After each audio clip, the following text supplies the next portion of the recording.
Mm-hmm. Cool. So, welcome to the podcast. We're here with Siim Nellis from Huum, all the way from Estonia. For anybody listening who doesn't know, Huum is one of the fastest growing, if not the fastest growing, sauna heater and equipment producer in the market. So, yeah, we're honored today to be joined by Siim. Siim, welcome to the podcast. And firstly, tell us a little bit about yourself, what you do, how people know you, and then we'll start talking about Huum and your book. Thank you so much for getting me here. Twins. Thanks for coming.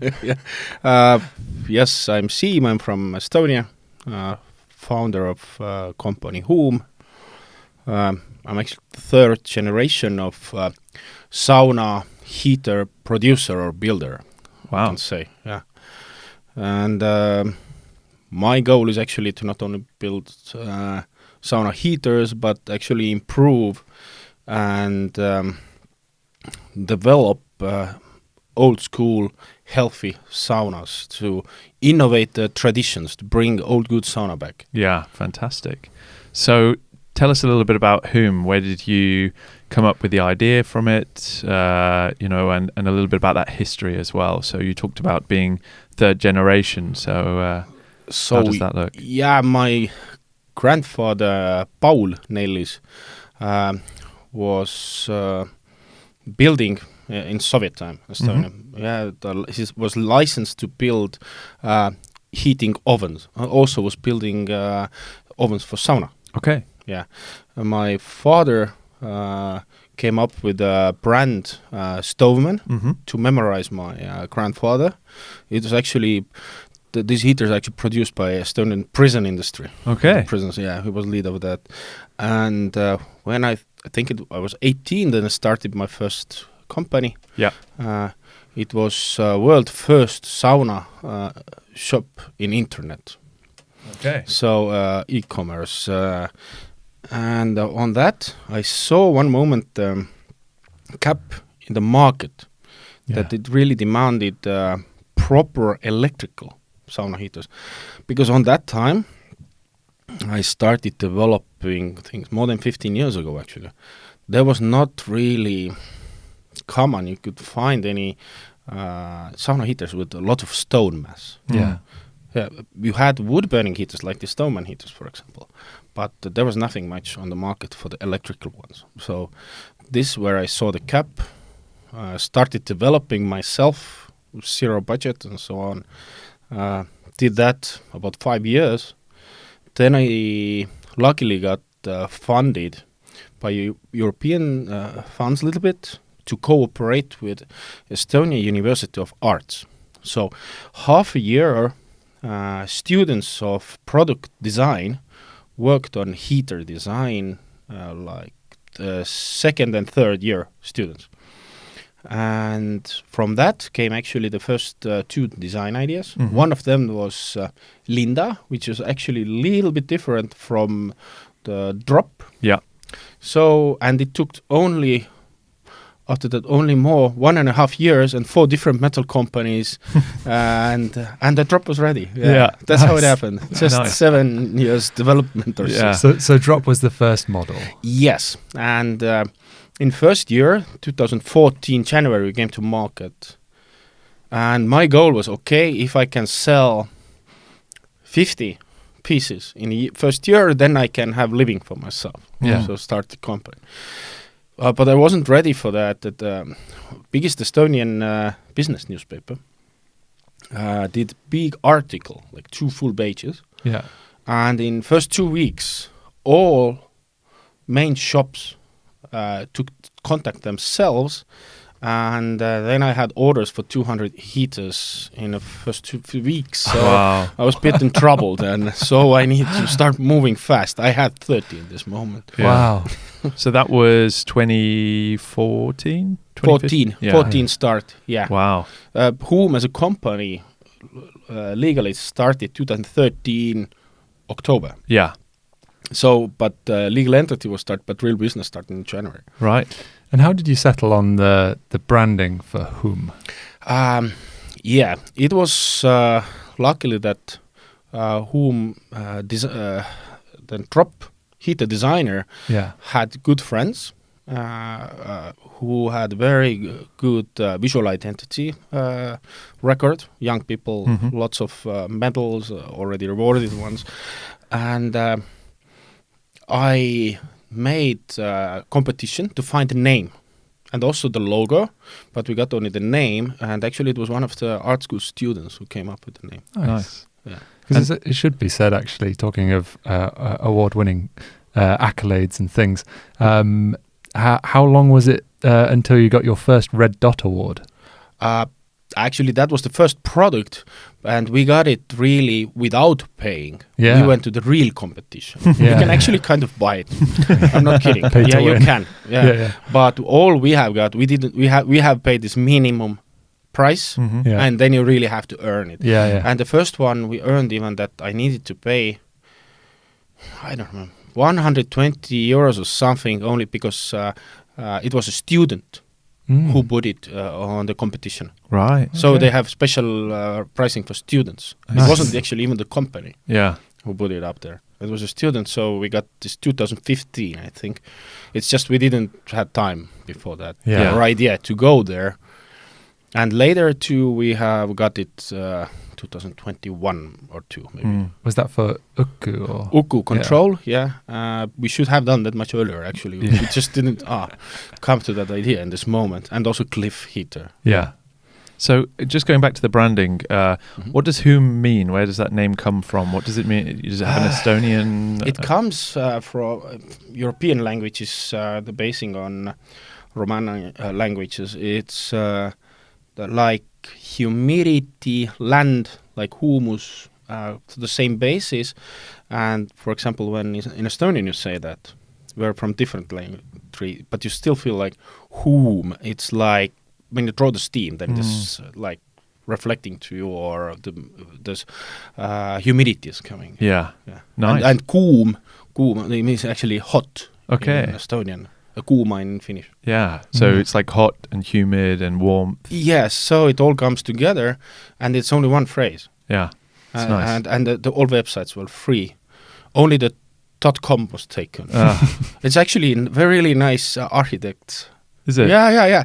And after we took contact with them, nicely asking maybe you would like to sell it. Yeah. Yeah, no problem. It was pretty pricey, let's say. Oh. Thank you. But after that, they actually have done several projects using our heater. Yeah. Nice. That's great. Nice. Yeah. But I think it works beautifully as well. Like you say, your whole mission statement to build heaters with more stones, electric heaters with more stones. Yes, generally, Whom's lead guideline is Yeah. basically to create best sauna experience through innovating the traditions. Mhm. So that's how we try to go to the task when we get to the new product to develop it. Then it's our goal should be to look back to the history and then make something new out of it and keeping on the mind all the time. It should serve the best experience in sauna, the health benefits, what you actually get out of there. Hmm. I mean, it's certainly the case when you look at the Whom portfolio and the products that you guys have. You know, they're a different aesthetic. There's a fresher and newer approach to user experience, for example. And I think, you know, this is otherwise a very traditional old marketplace. And I'm always very inspired to see, certainly post-Soviet Union in Estonia, that in every aspect of what the Estonians do, they are taking it with both hands and like modernizing it. And what are the new techniques that we can apply to this? And it's great to see that's you know, a core part of the kind of Whom approach. So. Yeah, it's just, I think to summarize, it's like disruption by embracing just Innovation. design-led innovation. Yeah, but because we went back to the totally core, like of history. It's all about stones and evaporating water. Actually, it's not about high temperatures only. Of course, you need to have a decent temperature, but actually, energy that you can put on the air is more related to the amount of water you put on the air than temperature. We were discussing this last night. In Yes, how many it's- joules? Yeah. It's to change 1 degree air temperature takes about 1,000 joules energy. Yeah. Yeah. So, but vaporized water, the steam, needs 2,100. So, it means that actually, if you rise the humidity, it influences actually the energy that your skin have to fight or turn it over to cool yourself down. It influences much more amount of energy that you need to use, and the positive effect is much bigger, especially if you take on count what happens when you go high temperatures, like it's start happening after 65, 70 degrees, that your body basically leaves the first front line. So it stops. It starts less sweating. Actually, pores are closing, and also veins, your blood vessels on the skin, they're strengthening that now, and actually getting the heat inside of you and getting toxins out is actually slower. So the best way is to keep it like 70 degrees Celsius. And I know there are like, oh, tough guys, Hardcore, the yeah. hardcore guys, under 100, that's not sauna. It's like, okay, come to sauna with, for example, hive heater. Yeah. Like hive proper 250 kilograms of stones, which are heated about 250 degrees. And we start pouring water there. And I want to see the person. If I start properly boring, Yeah. you would stay there 2 minutes. Yeah. I really want to see that guy. Yeah, well, we've seen that before with clients who, they're like, oh, I want it at 105 or 110 Celsius, Wow. and we're like, okay. They're like, I have it at 110, and I still don't feel like it's hot enough. I want it hotter, and I go, okay, well, how much water are you applying? Oh. And even remember actually having this. We had a really lovely customer in West London, and we were discussing this by email for ages. And I said, "Look, I'm in the area. Let's just sit in the sauna, have this conversation." Okay. So we were both in suits. He'd come home from the office, and we were Okay. sat there. And he was like, "Yeah, I've had it on for an hour now. It's set to 100. I just feel it's not quite hot enough." And Okay. I filled up the bucket, and I Did they sat there. at least sit it high enough? Yeah. Okay. Everything about it was a nice setup, and actually perfect in terms of computationals. Like only 2 meters by 2 meters. It was Nothing was Nine- nothing. 9 kilowatt. Yeah, good Yeah. ventilation system. He just was used to the setup that he had. He had also in Austria, which he said was a much smaller sauna with a small wall-mounted heater. And I think basically he was just sat over a heater, really hot, really dry. But I was sat in there, and I just had this bucket and ladle, and I just poured a ladle on, and I was like, "Okay, how's that?" And he's like, "Yeah, it's okay." And I just poured another one, and he was like, It's getting better. It's getting there." Then I poured another one, and I could see this sweat just starts coming off. Yeah, and, yeah. and he's like, "Okay, it's hot." And then I was like, "One more?" And then we came out, and all the suits like soaking wet. Actually, it's not only sweat. Yes, it's also that humidity. Condensation, that happens on your skin as Yeah. well. But still, your body needs to deal with that. Yeah. But after that, he was like, "Nah, this is how you actually do it." And actually quite nice, because I think the Germanic tradition for sauna with the Aufguss is a lot more like you put a little bit on once every half an hour. Whereas like once I showed him, actually, just let's really make it humid in here. He was like, "Oh, this That's is how it good." really should Yeah. be. Yeah. And he was like, "Oh." So yeah, no, I sympathise. And you talk also about these ancient traditions, these Yeah, they are traditions, ancient, and really bringing it ancient. into the modern times.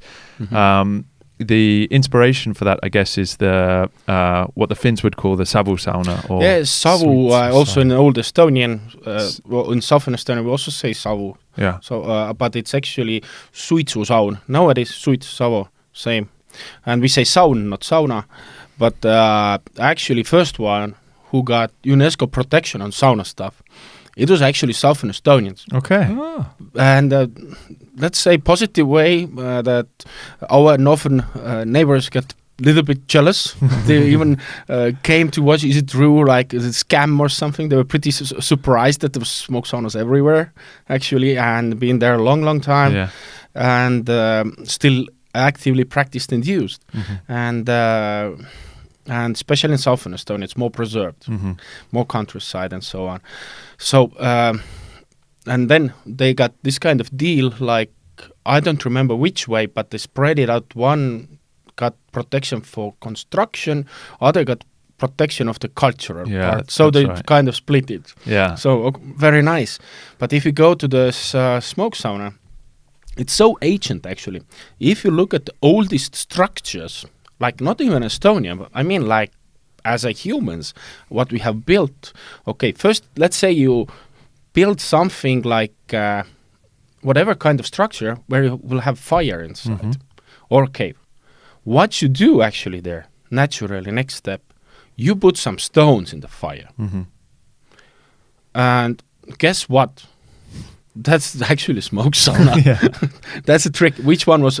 Did you had first sauna or living house? Yes. That kind of. It's impossible to tell. We've spoken on the podcast a few times quite a lot about frequently. This. Yeah. So just about the origins, and obviously nobody has an exact date. And there's no date. Yeah. But by the way, this book is pretty interesting. This Urmas, who worked with a history part. Yes.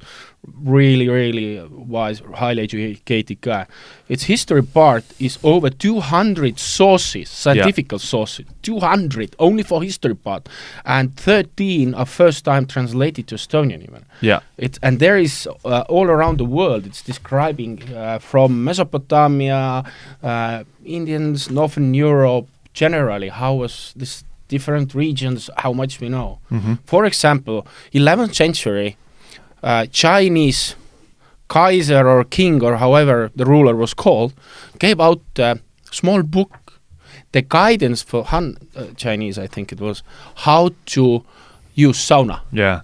11th century, because about 2 times a week they went to the sauna. Not sauna as we know it, but generally heat washing yourself with a heat treatment. Yeah. Its general goal is the same. If you look at the Japanese, they go to the hot water, but it's still water which is heated up. Is it vaporized or liquid? You're still connected with water and its heat, and this is what influences you. Yeah. Well, I'm glad you went onto the book, so we'll talk a little bit about that as well. So, Sim, a team of you, but Sim involved in the creation of a book on all things sauna, and this really is. We have a lot of authors on the podcast talking about sauna books. This is an incredibly exhaustive book in terms of it covers everything. Yeah, that's the thing. It growed naturally. I would say to the sauna builders that don't be frightened. It's not just the scientific stuff. Yeah. All actually this started when we had lots of trouble as sauna heater producer. We always got the claims that our heater is not good or this or that. But when we were looking actually the sauna, how it was built, it was so much wrong there actually. Give us an example of the kind of typical things that you would typical encounter. Things is that, let's say, if you have something made of wood, you call it the wall, but I can see through that. Or even better, when it's self-ventilating sauna, and top of the heater, you have ventilation hole, like a chimney. Yeah. Yeah. And this thing, this cold air is heavier. It comes in from there. Guess not, it's not working this way. And it's most common mistake that's made. Yeah. You're heating the whole world. Yeah. And you're saying that our sauna heater is not heating fast enough this sauna up, for example. Yeah. And for that, we started doing like first articles with Lisa. Was interviewing me. She was writing. I was explaining, doing drawings and stuff. We're putting it together as first guidelines. They're in Whom homepage as well. Basically the same material. It's free. Go and read the constructional instructions. Just the ABC things like ventilation, isolation, sizing the heater, this kind of very basic stuff. And I'm sad to say, but most of the times in Planet Earth, even in Estonia, it's done wrong. These 3 basic things. Yeah. It all started from that. Then, we wanted to add some materials for the marketing, like health, why you should use sauna, and okay, some cultural background, and okay, history with that. And then Urmas, actually Lisa's husband, came to that, I want to write this history. He's a really big sauna enthusiast as well. Mm-hmm. And in very short period of time, came back over 30 pages, A4, full text, Wow. like crazy amount of sources worked through the, okay, guess we need to upgrade the rest of the part. Yeah. And it was meant to be like few months project for the few articles. It turned out 3.5 years project for writing a book.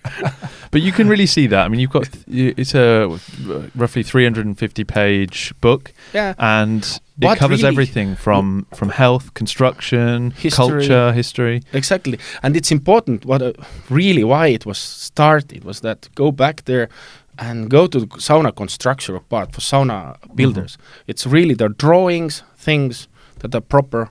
My sauna picture. So really like basics of water safety zones, stuff like that. So it's really like actually instruction how to build sauna is here. Yes, yeah. Yeah. It's all here. And I think we see a lot. We take very much an education first approach here, and exactly as you described, we see such a large number of sins in the sauna construction space, and even when you advise people on best practice, there's always somebody who thinks they know what they're doing, or will just be like, how hard can it be? Mhm. And some of the stuff that we see, things like simple stuff, so minimum safety distances not being followed to heaters, which is obviously a fire risk. Mhm. That's even against law, actually. Yeah, we've touched on ventilation or complete lack thereof. Ventilation, obviously, a really critical part of the sort of Absolutely. three arms. Ventilation, I would say it's same important as correct heater. Yeah, Same thing. yeah, It's if you don't have proper ventilation, then you can't have proper healthy sauna. yeah.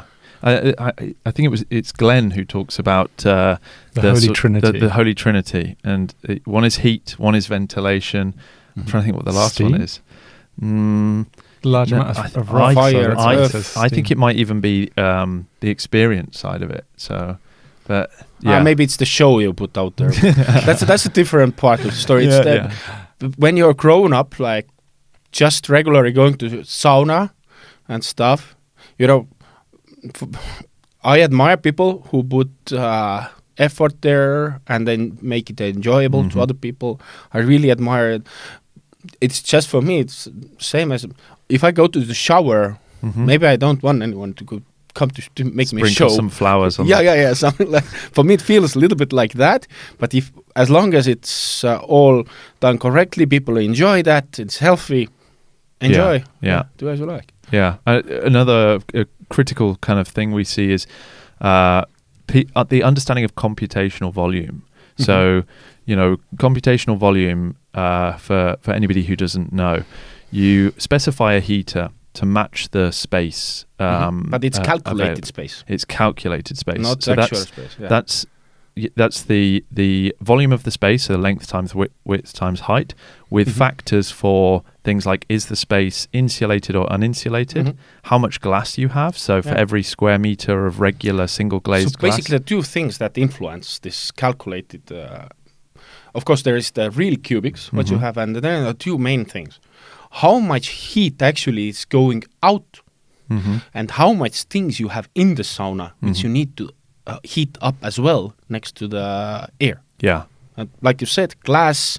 If you have ceramic Stone plating, wall. stone wall, yeah, Yeah. perfect, yeah. Yeah, then it takes a long time. Oh yeah, I remember you saying about somebody who wanted to put a sauna heater in a like a stone castle. yeah. It's Scotland. Yeah. I think it's somewhere close here, Yeah. relatively close. Yeah. It's really they built it. I have some picture. Yeah, It was like in Tangen, yeah, very stylish. It's scary, Nice. but it's really big rocks. yeah. Yeah. Like this Vaulted curvy. stone ceiling. Yeah, and it was there. Yeah, I don't know how that actually feels there.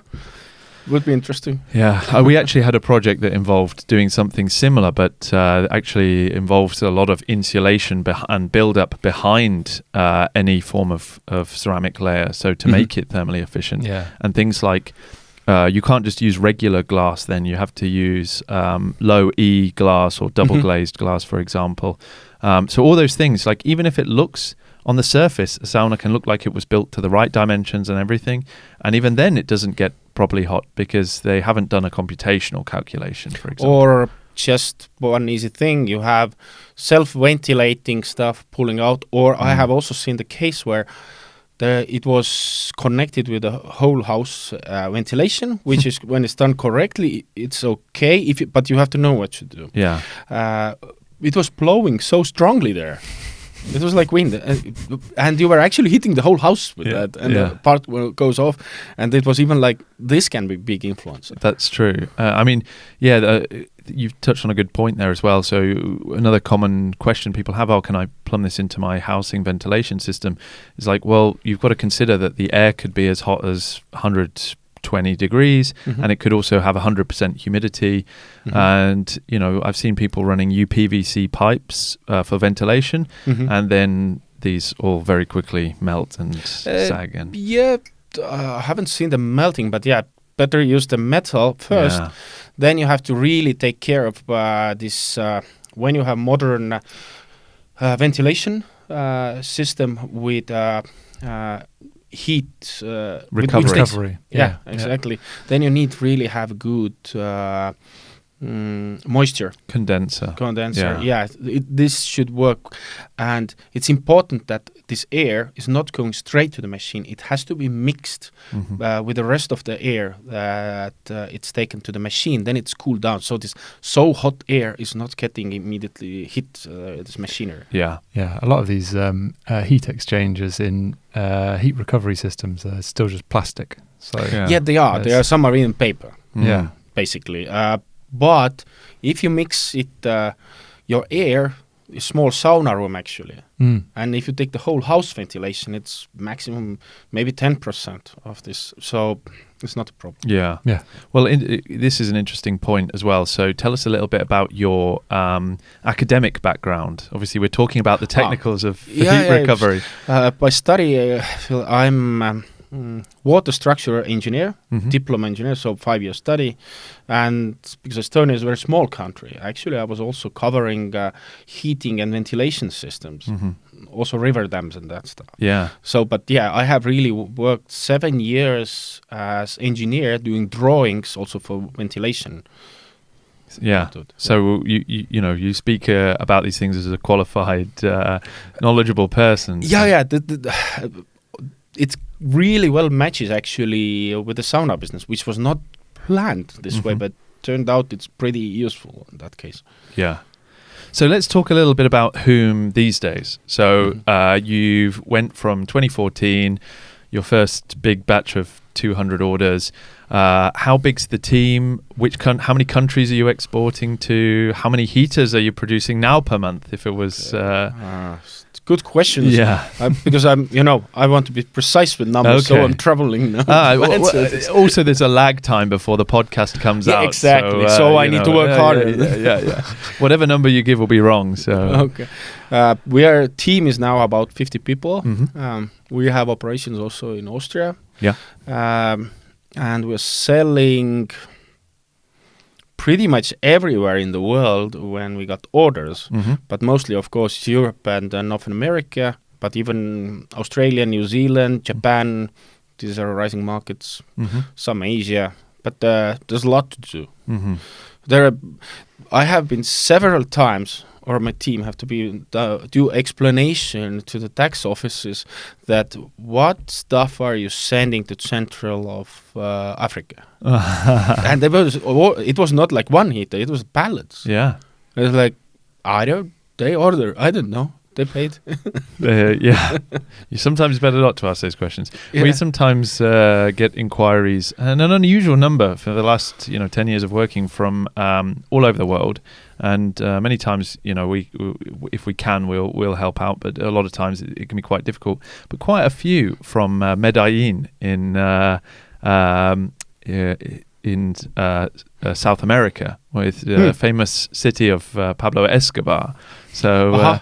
So Okay. I often like what is going on? Trying in, coca leaves. Maybe I didn't know. Need to go to travel. Maybe. Yeah. Let's go together. We'll find out. Here it's a bit risky. I think that it's because, of course, there is a lot of money there because of the industry that comes out of there. So I just picture some Escobar guy who's just like Sweating double.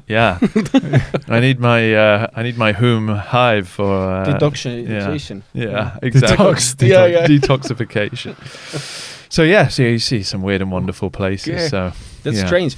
I think it was in second year, like 2015. I think it was. I can count it back when you look at the news when this Islamic State conquered northern Iraq.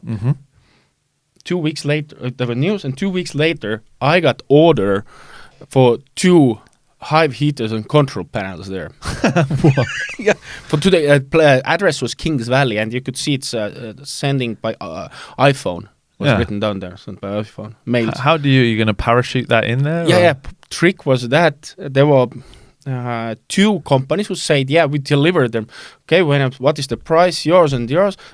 One company said, but not at the moment. Yeah. So it was active war zone. Yeah. But the other one actually delivered there, but delivery cost more than the product. Yeah. And they actually paid, and then we sent them out. Wow. Yeah. So I didn't realize even the Islamic even the Islamic State are buying. That's crazy. Yeah. I imagine if you send them with some Toyota vehicles, they get there, right? Definitely. Yeah. So wow. So Whom heaters are absolutely everywhere. That's really cool. And not just the 1 or 2 models. You've now got quite the extensive range. Yes, and we're trying to do that to cover the more range, and actually what is the way how we found new products. It's not that we're sitting there let's come up with something new. It's otherwise reverse. Actually, we get so many asks from our clients, please make that product. So we have to actually pick which product we're going to make. There's more than enough to do. It just takes time to come up with a proper solution. It's not that you draw it on first time. It takes quite some work. Well, like you said, 7 years of iteration and you get out. And for example, this newest product, Hive Flow, absolute masterpiece. But it was really 7 years development and measuring with our laboratory. Well, let's Hive Flow. So that's your latest wood burning model. Yes, an absolutely cleanest thing that you have ever seen. Even the accredited laboratories, different countries in Europe did the test. They were looking that it's not like it shouldn't be possible chemical physically. That even the heaters for the meant to heat houses, where is a much bigger market, much more development, they don't have so efficient burning systems. So is it an industry secret, or can you share a little bit about what's different about your product and how it achieves that? Yeah, of course I can share, because you can cut it to pieces and look what's there. But the trick is that in European standards, you need to fit a few parameters. The most tricky one is the small particles. This dust you can't see, which is actually burnable material, which is also a waste that goes out. So you need to get this stuff burning, and several levels of burning, and then it's good. So that's a primary, secondary, and tertiary burning stage. Yes, and all the time it has to be balanced. Yeah, and how it's not the problem most of the time of the burning period, but there's different stages on wood burning, and it's very common. Like it's perfect, absolutely clean, and at the end when it turns to ashes, it dies. Mostly, what they do bigger systems is that they do forced ventilation there. Yeah.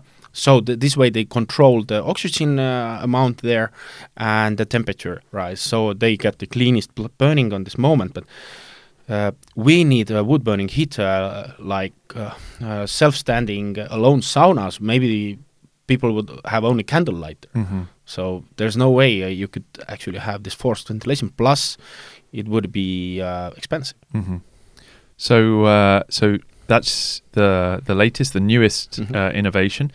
With it being so efficient, one of the things I've heard discussed is how little fuel it needs. Tremendously. Yeah. It's a huge difference. Even I was amazed first time going with the sauna. That you just fill it not fully, like properly, like half in 1/3 of the wood. It burns, and then it's ready. And when you go to sauna and want to enjoy fire, you just add one piece of wood, and that's it. Yeah. Yeah, and its heat pattern of this heater is also different. It shares more equally the whole heat. So even the stones and are better equally heated, and steam that you can get out of it. It's totally different class. It feels really different. Wow. But it can sound that I'm talking some kind of marketing bullshit here. but just go and try it out. It's a Yeah. thing. Yeah, it's certainly the one I tried, especially for the. It was in a very big, in your sauna village actually, at the Hume Mhm. factory. So, for the listeners who don't know, just outside the Hume factory, they have a small sauna Yeah. village on a 10 boardwalk. saunas. Yeah, different types from different producers or partners. Yeah. So I was using one there, and it has big glazed exterior Mirror, yeah. mirror glass. Mhm. And I was very impressed. This particular sauna itself is like a modified barrel. So Mhm. my first thought when you see this, Mhm. lots of glass, modified barrel, you're like, okay, this isn't That's gonna not be not the right yeah. thing. Yeah. Yeah, but actually the heat from this new heater was really impressive. It was Yeah. phenomenal. So yeah, I think it's definitely one to try. And if we can at the UK Sauna Summit next year, we'll definitely have a model that people can come and try as I well. hope So yeah. that'd be And- great. And if you don't want to have wood burning sauna, then actually the biggest innovation, I would say, that of course the design interruption what we made in the market was Mm. one thing, and really bringing big mass of stones to the market. The biggest innovation was actually this mobile controllable saunas. The Wi-Fi control. Wi-Fi control, yeah. Yeah. That's a thing, and it's something that, as I said, to hold traditions, but we help to hold it alive through innovation. Mhm. You actually make sauna more accessible for people. The most valuable thing for us, what we cannot buy, is a time. Yeah. So when you come from outdoor activities, you start heating the sauna, but anyway, you want to go to shower. There. Then it's the moment is like gone. Mhm. But our goal was for inventors was that you are cycling, Mhm. and on cycling you have to be able to put on sauna. So it's start an application, go. It remembers your settings, and it has to be so easy. And when you arrive home, you can really go to the sauna, and you have this electrical heater with a huge amount of stones where you can have quality, almost equal quality leil in Estonian steam as it was in suitsu zone, Yeah. so smoke zone. Maybe in the future we'll have Hume AI that can anticipate your availability in the calendar, and they can work out when your mood is right for We're sound. pretty close to there. Yeah? There's coming actually quite some stuff. We're already that level. Shouldn't talk things. Actually, there is quite some stuff coming. Yeah, AI is in the game actually. Of course, and I mean we see it even now. Anybody who's got like a Google Nest for central heating, my phone knows that I'm on my way home on Google Mhm. Maps or however, and then it's already putting the heating on so that when I arrive, You're reading also Orwell, yes? Yeah. It's true. It's true. Sauna is one of the few places that seems to be untouched by this Orwellian society, because we're Mhm. leaving the phones and the modern world at the door. So, Mhm. but of course, it finds its way in. I'm It sure. might help us get there, but Yeah. at the minute it still can't survive in the heat. Yeah. Yeah. In sauna, you need to take your time. That's Yeah. also important.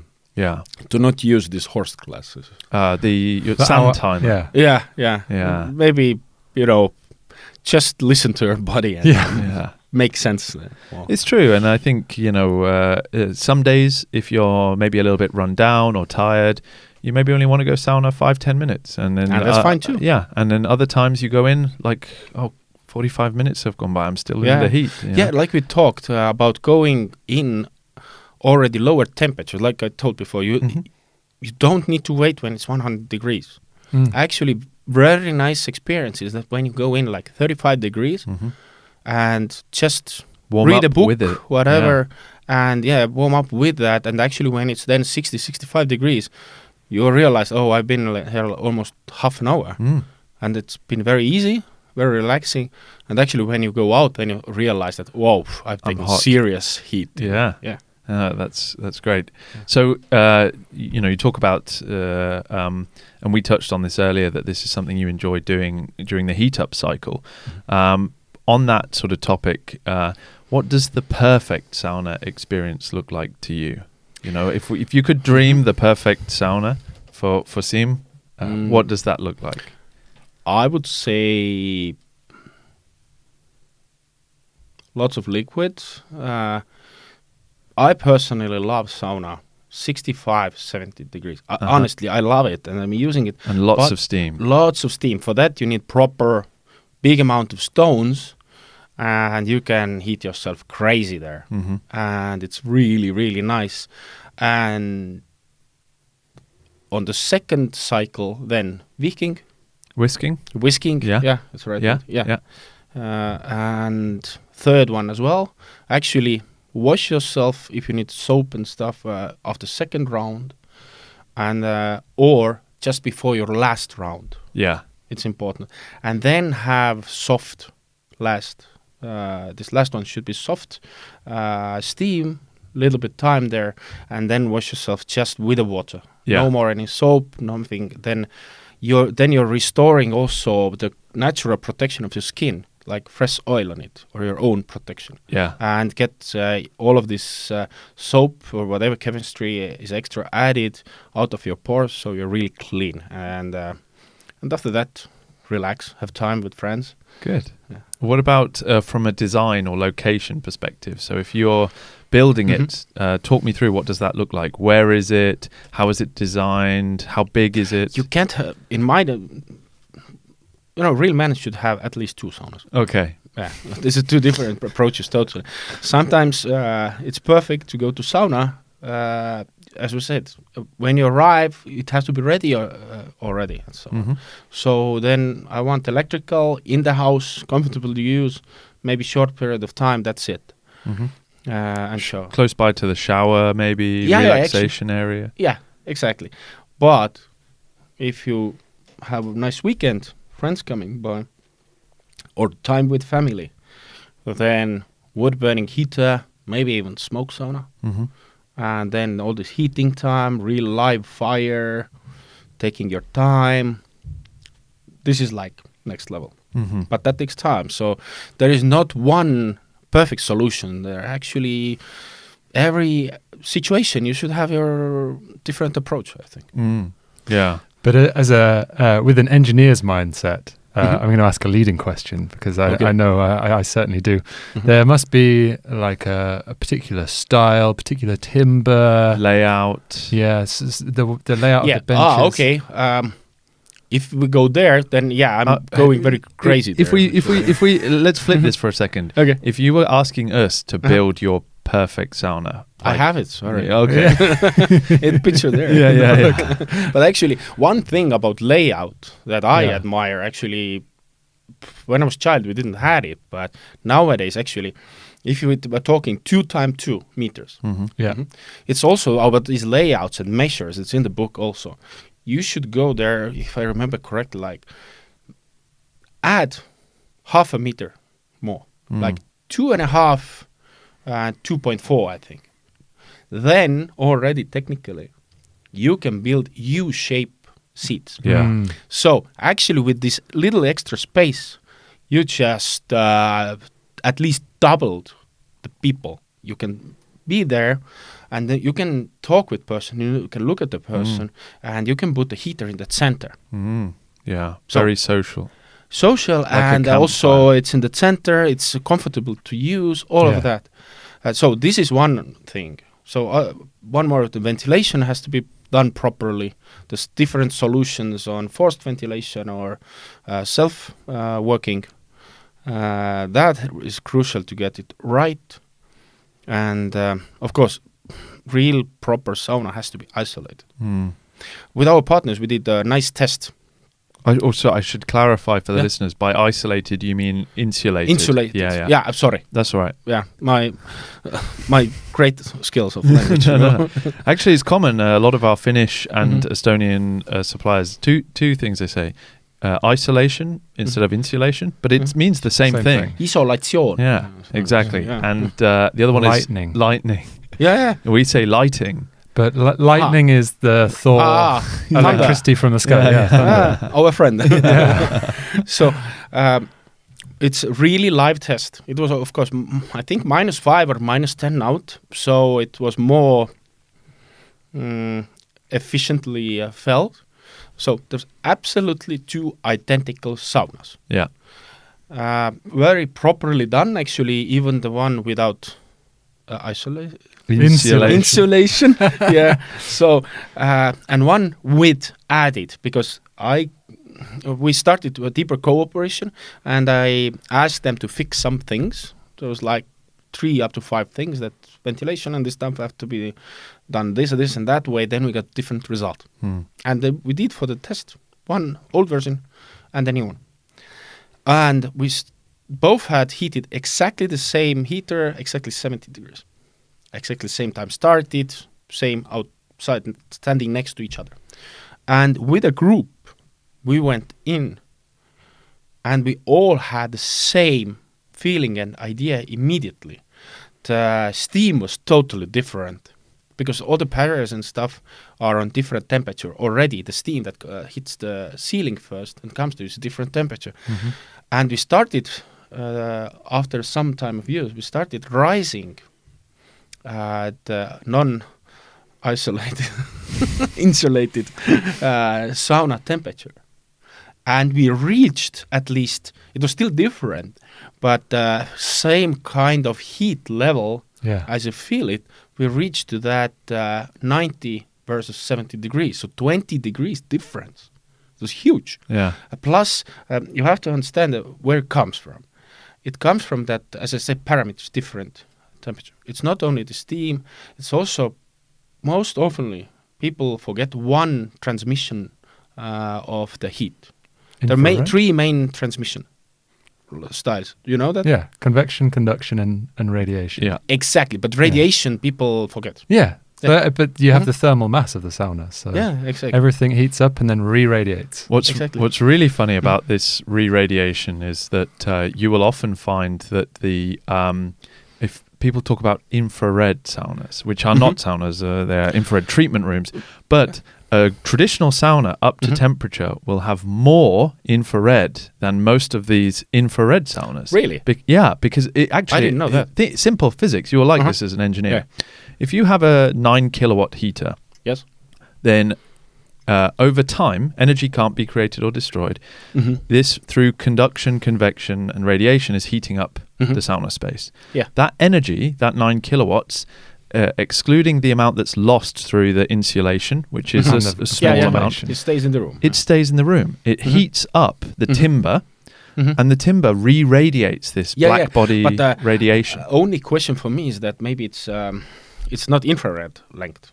I don't know. I'm not sure. I need to measure that. It's not near infrared. So there's different parts on the spectrum. Yeah, that, basically like different colors. Yeah, exactly. So it's further because it's less close to the visible light. It's like it's not why when you see those infrared panels, there's some visible light as well. Oftentimes, Yeah. So they're a bit closer. So far infrared, and there is a little bit different because the infrared when it's in those like treatment rooms, Mhm. they're radiating you very directly because Yeah. of the inverse square law of radiation. You double the distance, then you square the Yeah, or exactly. It square goes- root the Yep. intensity. The True. Gauss, I think, is called. Yeah, now, sorry, can't now, Now it's we're going to going very physics. interesting Yeah. podcast. So- It's like, those twin nerds. Yeah, we that get the stuff. chalkboard out here. Yeah. We got an equation. Exactly. There will be So- homework at the end of this. But I think the kind of feeling of the radiation in a traditional sauna with lots of mass is very different. Although I think it's underlying. It's not like, when you sit near an infrared panel or you stand in the sun, you feel this very direct radiation. Exactly. Yeah. I think it's more subdued than that, but it's all encompassing.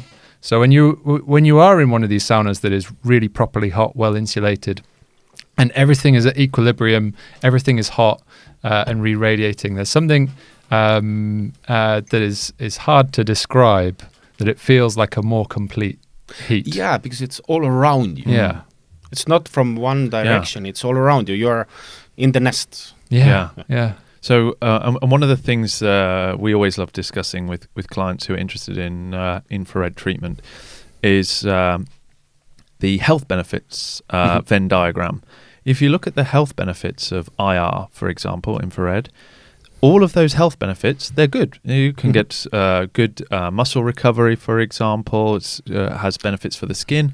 But all the same things are inside the Venn diagram of traditional sauna. Oh, yeah. So you get all the other definitely. ones and those ones Plus, anyway. Yeah, so And I would, if you really want to get the real one, take a real one. I would say nowadays, particularly for our clientele, most people, if they're interested in infrared, will get combination. So yeah, that's really something that's, why not? yeah. So they get combination, and then 6 months, 12 months later, we say, "Oh, how is it? You enjoying it? Everything good?"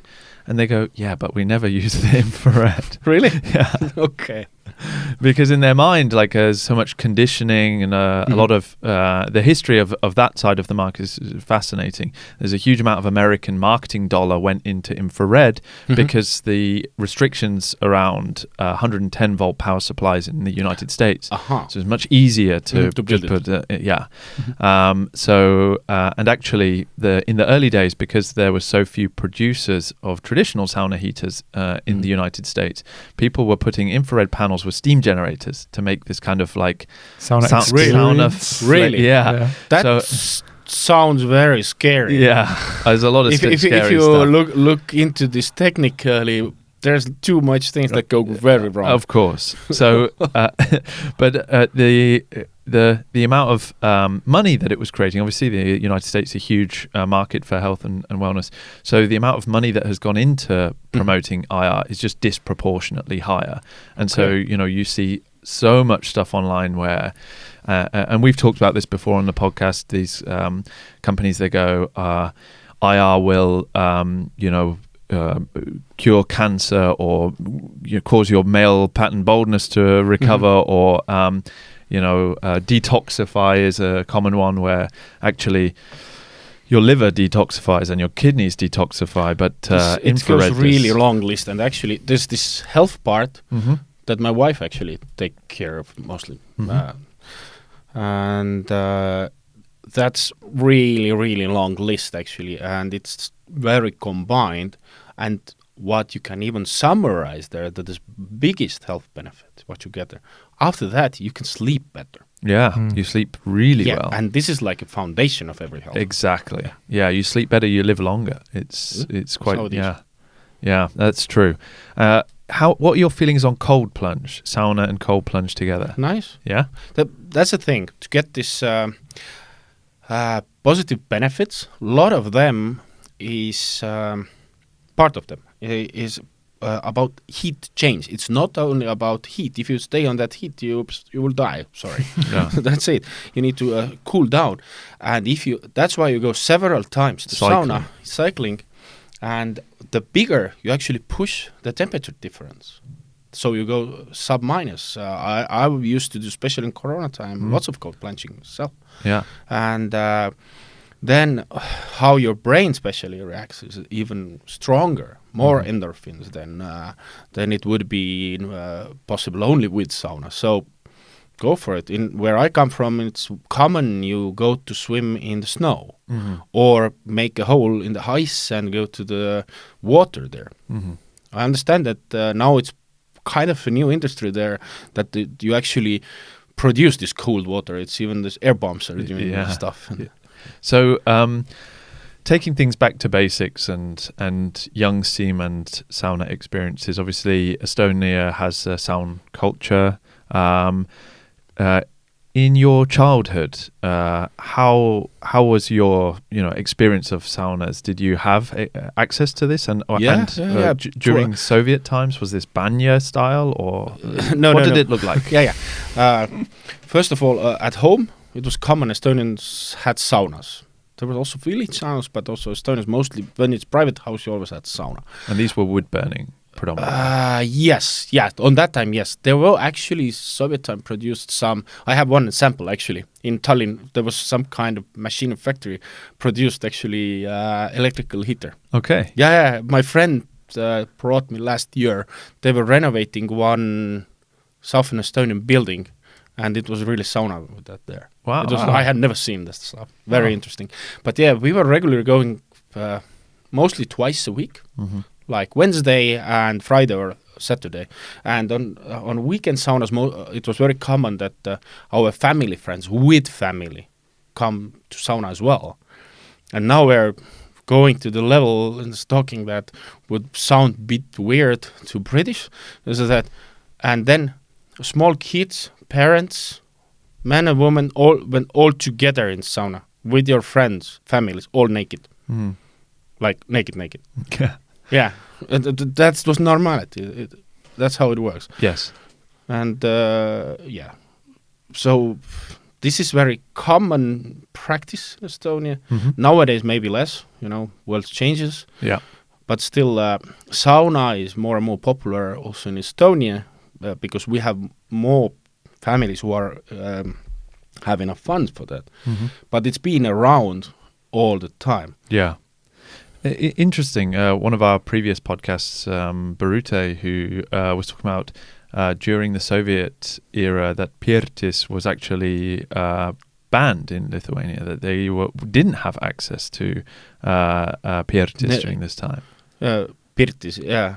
I actually heard that first time, maybe. I didn't know what's going on there. If you would try to talk that to Estonians, it would be a problem. Yeah. Then it would not be in the Soviet Union. Definitely. Yeah. But the thing is about this banya, then pirtis, can't say, what is Swedish word for? Bastu. Bastu, yeah. Bastu, banya. Yeah. It's actually means just bath, exactly. Yeah. So, and if you think about actually historical map where it's still practiced, even in Sweden, mostly on areas, even in Russia nowadays, on the areas, it's actually Finno-Hungarian people. So sometimes I need to explain a little bit that actually this banya is just a word for that. But it still comes from Finno-Hungarian traditions, not Slavic traditions. Yeah. That people are actually missing there. And all these different say, we have our own, like I call it cupboard style of heater, where you open the door basically and throw water in. Yeah, it looks like a big Western bake oven. Estonia is full of those. Yeah. Even central Finland. If you go to Tampere to exactly Rajaporti, they have the same. There have been, you can say, 3 main stages of development of sauna heater. First, we talked at the start, you have a bunch of stones, in there you make a fire, you have smoke sauna heater. Okay, then somebody come with the idea, it's all dirty and black because of that. Let's build something around that, heat the stones in there and leave the smoke out. Actually, chimney game, basically, or you had a hole. Yeah. Not even a chimney maybe. But generally, you separated the area of the stones, which was constantly first heated, and then you had more clear sauna. So it's second stage.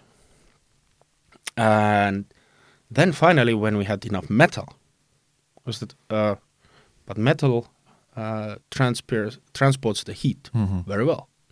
So you could separate the stones from the fire, and that's what gave you also. You didn't have smoke at all in the room, because otherwise when you were opening, still a little bit come in when you throw the low. But even when you have killed the fire. But now you had constant heater, so you were able on third stage, now this heater, to constantly heat the room. So that's why you are able to have less stone mass. Yeah. So you didn't need to preheat. So those first two are preheated heaters, and this is constant heating. It's third level. So that's like the main evolution. Yeah. And probably in the future there will be even further innovation, some sort of... Absolutely. Maybe burning cleaner or, electricity. Laser heated. It's more air defense stuff. Yeah. No, well, the last thing I want to sort of touch on, obviously, in Estonia, Huum is notorious for its success as a startup. As an entrepreneur in this industry, do you have any advice for people listening who are interested in the sauna industry?